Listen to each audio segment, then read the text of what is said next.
Morning, Ed. How are you doing, pal? Morning, Ando. Good.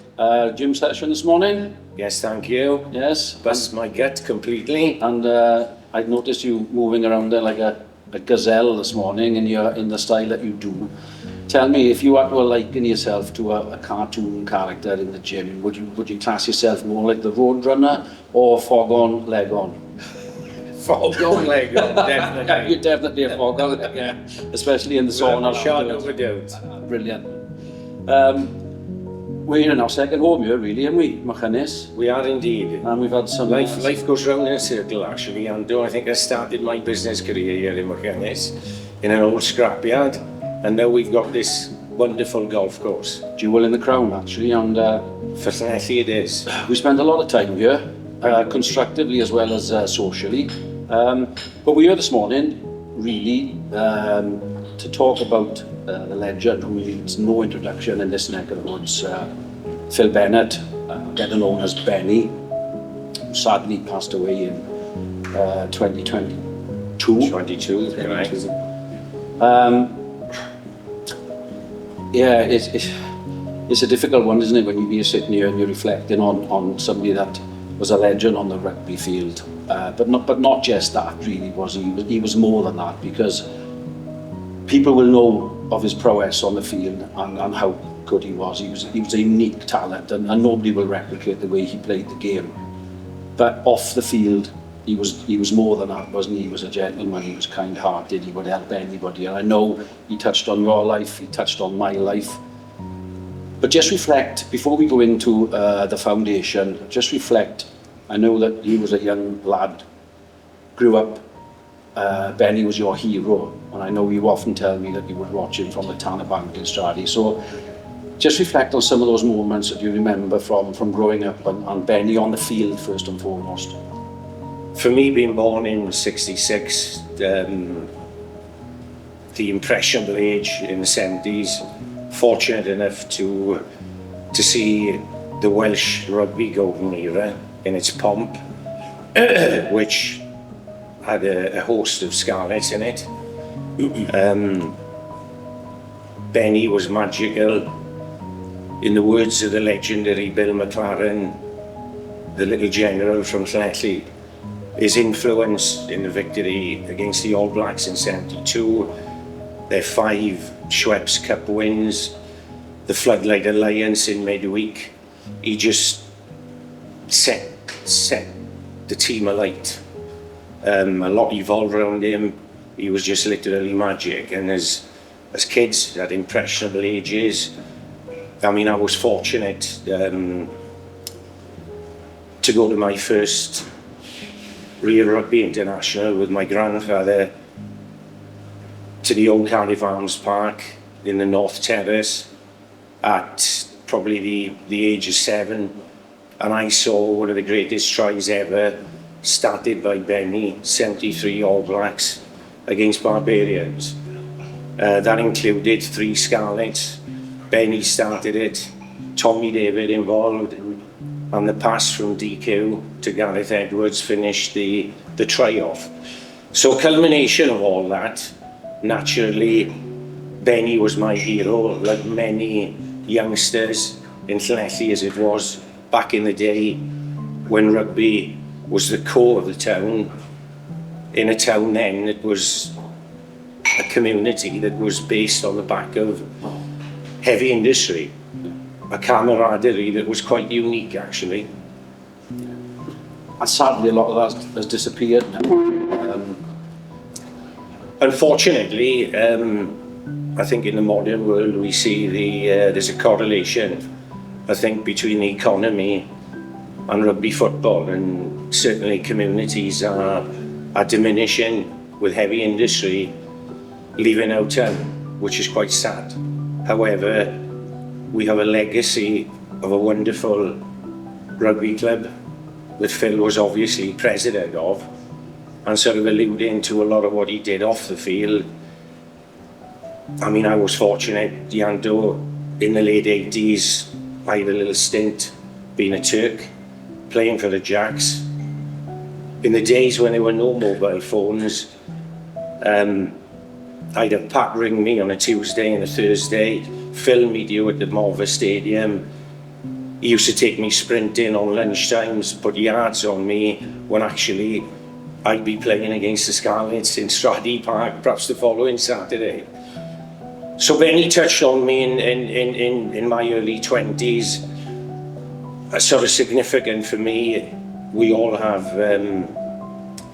life's a journey. We have times where chapters are difficult. I had a difficult one back in 2005. Through some adversity, I was in hospital with a seizure, and one of my first visitors was Benny, with a card and really the usual inspirational talk. And if I couldn't get out of bed and recover from that, then it was a bad show. So those are the sorts of things that Phil used to do off the field. Him and Pat would visit Christmas time, old former players in old people's homes. And it was just the small things that meant so much to the community, which he did, and he probably would have done had he been president or not president of the Scarlets at the time. Yeah, that's what made him unique, actually. He was a very proud, humble human being from Bellingwall, and was proud of the Bellingwall Rugby Club, which he was also president of. And as you said, if you went to the other side of the world, to New Zealand, the name of Phil Bennett would be synonymous with rugby football and the legend that he was. But not a lot of people know quite what he was about off the field, and what a magical man he was. And like I said, he touched your life, my life, etc., etc. And it wasn't forced upon him. It was something that he just did from the heart. So it was indeed. Moving on from that, then, obviously, sadly, as we've said, Phil passed away, and I know yourself were very passionate, along with some of Phil's friends and some local business people, along with the permission of the family, i.e. Pat, Stephen and James. The legacy had to go on, and there the foundation was born, I guess, from which you were the chair. And I will say this in front of the camera, to be fair, where you get your energy and passion from, sometimes over and above really what a chairman's role is, but you bond the committee, and you've got some great characters on that committee, but to be fair, you are the driving light. So just touch on the importance of the thought process behind the foundation, why you thought the legacy of Phil Bennett should go on. As we've spoken about, he's been so humble. So what is the foundation, what is it there to do and to help? Well, we touching on the Benny passed away on the Sabbath, which was the 12th of June, back in 2022. Actually, I was in Paphos, Cyprus at the time, and flying home, you got time to reflect, think, and certainly, as you alluded to, I think one of the things that I, including many of his friends, business people in the town, and particularly in his wake after the funeral, we were all of the opinion his name and his legacy needed to carry on. I think a critical part of that, and pulling that together, was a little visit to his Coeshill school friend and another legend of our town, Derek Cornell. And when Derek endorsed that, together with Craig, his son, who's been a huge part of our 4 years as a foundation, then we had the impetus and the strength to push forward with a group that really admirably are putting a lot of time and effort in, all voluntarily, and we're in the 4th year, believe it or not, with sort of 13 events under our belt, having raised in excess of 200k, and distributing that accordingly into primary schools, local, contributing to the Bryn Isaac, numerous, Scarlett's Foundation, Benny was a sports development officer, we're supporting that. This week, ironically, we've just donated to Hale Goffa for a skiing trip. So all the things really, when I think all of us as a group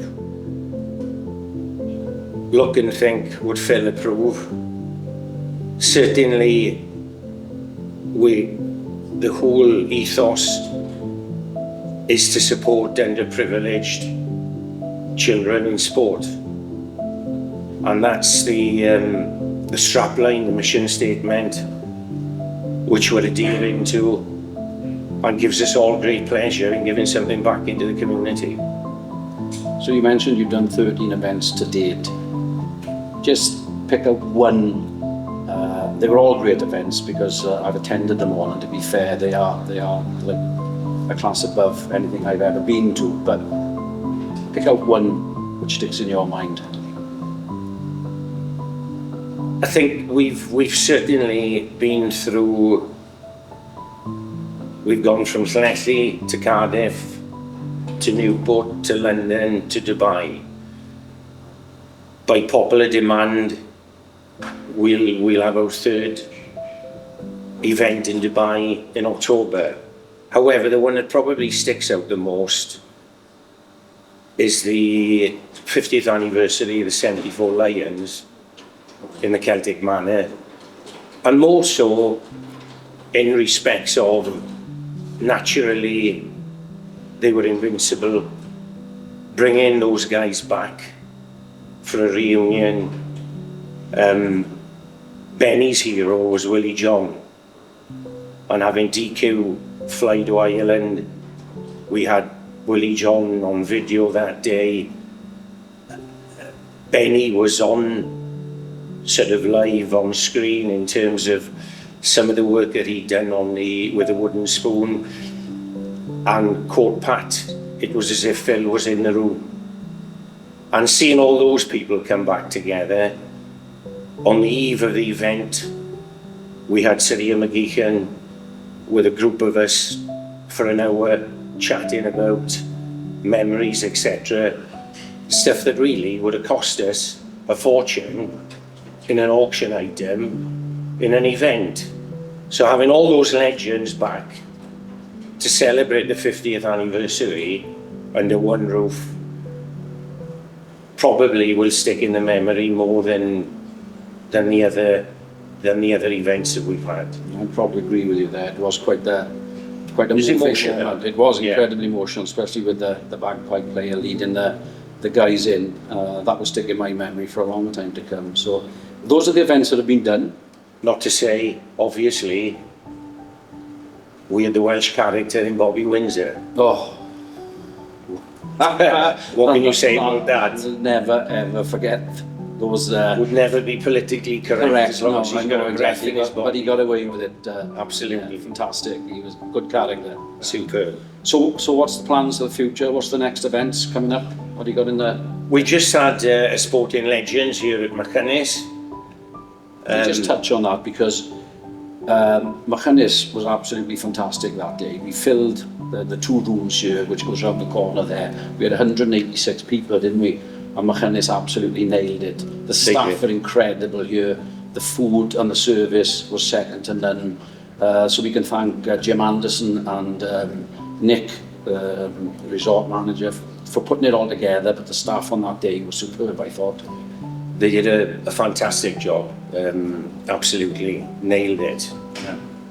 And we're fortunate. I mean, on that subject, certainly with the stream of events we've had, we've got an MC who's a bit second to none, quite unique in Craig, who's entertaining in himself. We get the support of the Welsh Buble in James Williams. So the combination of all of it works, thankfully. So that'll lead us really into our next event, which will be a tribute actually to one of our honorary patrons, Jonathan Davis, Jiffy. Again, one of our out and half legends, from Trinsaran, who's helped us and supported us admirably to date. Benny again was his hero. He's now deservedly had his CBE, so we're acknowledging that, particularly with work that he does outside of the Phil Bennett Foundation, particularly with Velindre. So we've got a lunch at the end of March to acknowledge that. That'll lead us into probably an event in Carmarthen, which is going to be a driver of yours, with some Heart of Wales Sems, yes? Correct, yeah. Then we'll probably lead into a golf day here, have another little event back in the Vole with Hugh Owen, and we will head off for another golf event in Dubai. And I think the whole thing about moving Benny around continents, I think we forget as a country sometimes. We're a little bit parochial. We have lost community, and we see a lot of people leave our country now, particularly with the changing dynamics of the world. And it's amazing, really, where we see, and particularly a hub of Dubai, in almost the centre of the world, where we see so many Welsh people come back together, like last October for an event, and Llanelli people, for example, living in Australia, flying in for the Phil Bennett Foundation Golf Day. Yeah. And for me, it's not just about raising the money, and I know Benny would endorse this. It's bringing people back together, Yeah. and people perhaps that over the decades would have sort of in their own way gone through their different paths and careers and not come back and had an opportunity to see each other maybe for decades, and that's important. Yeah. I agree. It sounds like the foundation certainly has a future under your guidance. I've already touched on what a chairman you are, and I don't want to blow too much smoke up your but yeah, it's a fantastic foundation, and I personally am very privileged that RCS plays a small part in producing some goods for you, some golf shirts and what have you, and it is a proper privilege. And I would just like to wish you all the success for the future. We will continue to support the events, and we're looking forward to the next one coming up in the Rock in Mumbles. So Adrian, on that note, I'd like to thank you and wish you all the success for the future. It's a pleasure, and as I repeat, mae etifeddiaeth y chwedl yn dal I fyw. The legacy of our legend will live on. Yes. Thank you, Iando. Diolch Thank you yn very fawr. much. Cheers.